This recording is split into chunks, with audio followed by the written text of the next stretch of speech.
Hey, we are going to cover our first approach for cardio. What most people call cardio involves running, biking, swimming, those kind of activities, which is awesome. Most people are approaching it wrong though.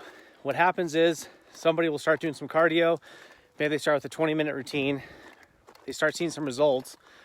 Then inevitably when the results stop because the programming isn't in place, especially the strength and power acquisition, the muscle gain, then our mind naturally perceives that we need to do more.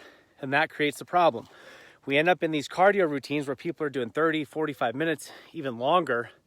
And when you get into long form cardio, you're actually not going to be efficient at building muscle and strength while still metabolizing body fat, which is what most people are after. If you want to go run marathons and stuff for the sensation of it, that's fine. But again, most people are getting into training to create a lean, strong, healthy body. And if you look at the physiques of people who are training exhaustively in endurance training, generally speaking, not many of them are going to have a physique that most people are after. You want a physique that's based in strength and power.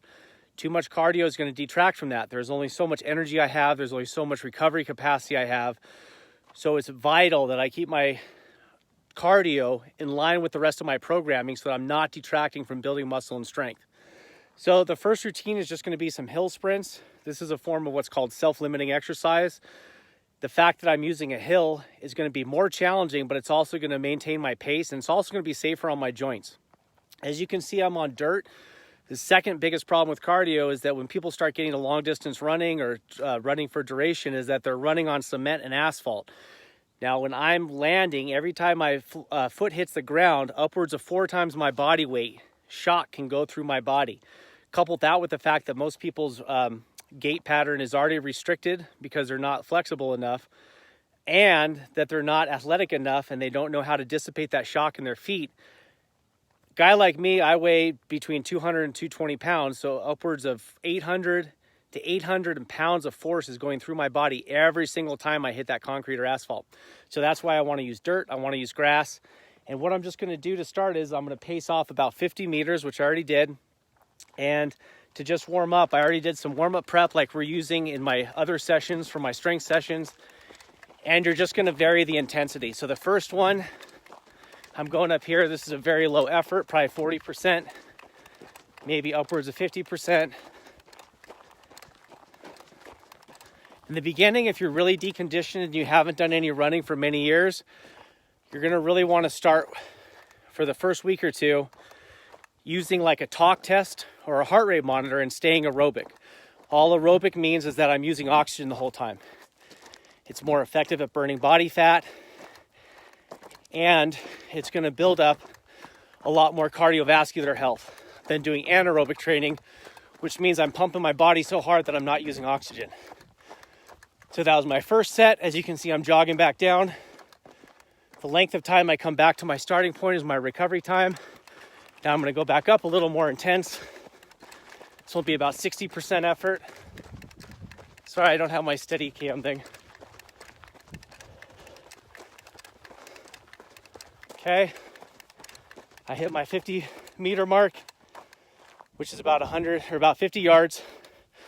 50 yards is a good distance for beginners to start at. Again, we're doing hill sprints, but these are your pace. Your sprints are going to look a lot different than my sprints. And we want to leave the session feeling energized. I don't want to fry myself. So every time you go up, you're going to just increase the intensity a little bit. For the day number 1, I would stop about 80% effort. And then we're going to increase 4 to 6 rounds, 60-ish, 70% effort. The last one, maybe push yourself a little bit more. Really check in with your body. If everything's feeling good, if your trunk is feeling engaged, legs and hips are feeling good, push it a little bit harder for today. Otherwise, just pace yourself. But those key points, doing it off of asphalt, doing it off of concrete, using dirt or grass, it's going to save the joints, keeping it brief. This cardio routine at the beginning is going to take 10 minutes. The second one I'm going to post in a couple days is about 15 minutes long. These are going to be effective at burning more body fat, but they're going to work in conjunction with the strength training, which is going to build our strength and our muscle. This is how you lose body fat. One more little key statistic I'll give you is that when you look at endurance athletes, the longer you go, over time your body adapts to that. Our body adapts to anything we do. So if I'm doing long runs regularly, my body's going to know it. And yes, I'm going to be burning a lot of calories while I'm running for a couple hours. But then when I'm not running, my metabolism is going to actually be lower. Marathon athletes, their metabolism, their body heat is their body temperature, very, very low when they're not training.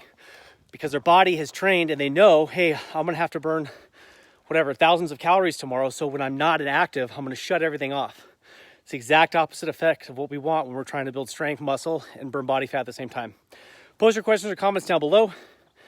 I have my group going. I'm going to have all the details written out in that group. You're welcome to join. It's 100% free. Just trying to support everybody right now to get healthier during this crisis we're all working through. Go make a great day. Talk to you soon. And I got, what is it? This was my catch-up video for my cardios. Today's day number 5. So we're going to be lifting again at the gym in just a little bit. So day number 5. Talk to you soon. Peace.